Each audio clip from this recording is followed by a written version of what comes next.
I'm Judy Thompson. I teach English as a second language, and I love my job. I developed specifically, I like to teach people how to speak English, and I developed a program how to do that, and it's called Speaking Made Simple. We're going to start with the problem with the way English is taught today. We're just going to be straight about that, and how we can fix it. So we're going to spend the rest of the day on how to fix it. So here we go. It's right here in a nutshell. The meeting is Wednesday. If you have a learner that says that, yes, they have an accent, and no meaning is lost. And this is the difference between conversation, their ability to have a conversation, their comprehensibility, and their accent reduction. Unfortunately, I'm going to say most programs today work on accent reduction as if it were an issue, as if it were important. So if their accent doesn't, everyone has an accent. I have an accent. Everyone has an accent. Accent doesn't necessarily impede their ability to make themselves understood. And if it doesn't impede their ability to be understood, then they don't have a problem. And we don't have to fix the details of accent. So IPA is over here, linguistics are over here, and I'm just going to say, that's just more and more information. And that's not just ESL, and that's not just linguistics and speaking English. Education is information. More and more information. Unfortunately, more information doesn't make a difference. Information doesn't make a difference. Like, get your head around that. And this is what Sir Ken Robinson has been trying to teach us, and why students graduate from university and they're unemployable, because they're just full of information. So in a nutshell, how do you lose weight? It's 4 words. Eat less, exercise more. There's 4 words. And there's a multi-billion-dollar industry built around adding more and more information to those 4 words that everybody already knows. We already know this. How many pounds, how many ounces has anybody ever lost knowing that information or adding more information to that? Absolutely none. So this course is not about information, it's about transformation. So information is a little bit here, and I keep grabbing myself here because the shift is in here, and this is what we're going for. I can do this for the students, and you can tag these moments of transformation. So inside of conversation, there are only 6 rules, and we're going to do them today. And I'm going to start with a tiny story of a student from Sri Lanka, a beautiful young woman, and it was a literacy class, and she was fairly new to the class, and the students were working away at something, and she came up to my desk, and she looked me in the eye, and she said, "Teacher, you leave washroom?" And I said, "Sure." And she, and off she went. She wasn't at the door before I thought, how did that work? How is it that that worked perfectly?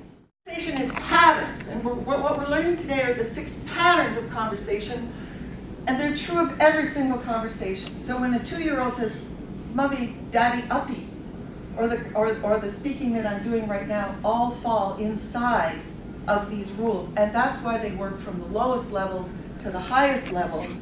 And unfortunately, a lot of our students, how many have students who are doctors, engineers?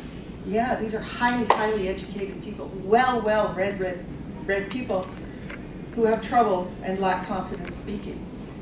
Yeah, because nobody taught them about speaking. They only taught them details and information. The industry looks like this. The beginners, there's more beginners than any other cohort. And then there's fewer intermediate students, and very few at the very highest level. And the course today is going to look like this too. We're going to spend most time on the foundation and then move up to the pinnacle that way. And everyone starts at the beginning. So because this course never existed before, and nobody knows how speaking works except for us, every student's program is exactly the same. So all the beginners start here, and all the advanced start here. They've never heard it before. It's new to them. So the only difference between a basic level student and an advanced level student is the speed that they go through the material. And and that's it. So we all start at the beginning. We're all beginners first in new information. So, student background, whatever level they are, and maybe we'll really speak to this level. There is a pre-benchmark. There's a level here that I can't hold a pen. They have other issues, you know, that we're not doing those. We're doing right from benchmark 1. And they recognize their name when it's printed. They can often print their name. They know A, B, C, D. They know the names of the colors. They can count 1 to 10. And the beautiful part about the system is that's all they need to know before the speaking part's going to work. Because it works at every level, so it'll work at the most basic level, and it works here. So if I show you how it works here, you can easily see how it works everywhere. So when they arrive, this is what they have for information, and we're going back here again. And how do they feel on the first day of school? And you've got speaking class written, and they've signed up, and they're sitting there, and what you know their experience. They're scared, they're embarrassed, they're frustrated, they're shy. There's a lot of like this. And they know that you don't know them. So whenever I say up here about, I can fix speaking for anybody, and this is going to be so fast, and this is going to be so great, they're all sitting there going, she doesn't know me. She doesn't know how hard I've tried. She doesn't know that this is, right? Yeah, this is what you inherit. These are the blobs of clay that are sitting there and what they're bringing. There's a lot of lack of confidence at every level. The most advanced students are embarrassed about their accent, right? You're nodding, and you're going, if I could wave a magic wand and fix one thing for you, it would be that, because I know you would be fine, right? It's a magic wand, but it's about a 16-hour wave, which isn't 1,000 hours, which isn't years. It's 16 to 20 hours, 16 if you're advanced, 20 if you're a beginner. Introduction. So this is your first hour. I don't know if you're teaching your students an hour at a time, or night school is 3 hours, right? So the first hour, the introductory hour to the course, this is the goal. So we have a goal. By the end of the lesson, they'll know each other's names and begin to trust the class. They'll be able to understand the teacher's voice and instructions. Here we go. They're going to feel secure, hopeful, excited about the class and the possibilities you're going to make available to them. And there it is in little tiny letters at the bottom. They'll be happy. So in 1 hour, you're going to take them from anxious and afraid, really, to happy. It's important to do that for the atmosphere of the class. And this is how you do it. Benchmark 1, and I write it as I'm saying it because a lot of them can visually see, support what you're doing. And I write the whole thing out. My name is Judy. I speak English. I'm from Canada. And then I tell them something personal. Either I have 4 children, or I drove to school today. That's how I get to school. And then they go around the class, and they follow the model. My name is, or they may not. You may get Carlos, Spanish, Colombia, walking. That's what you're going to get, which is also perfect.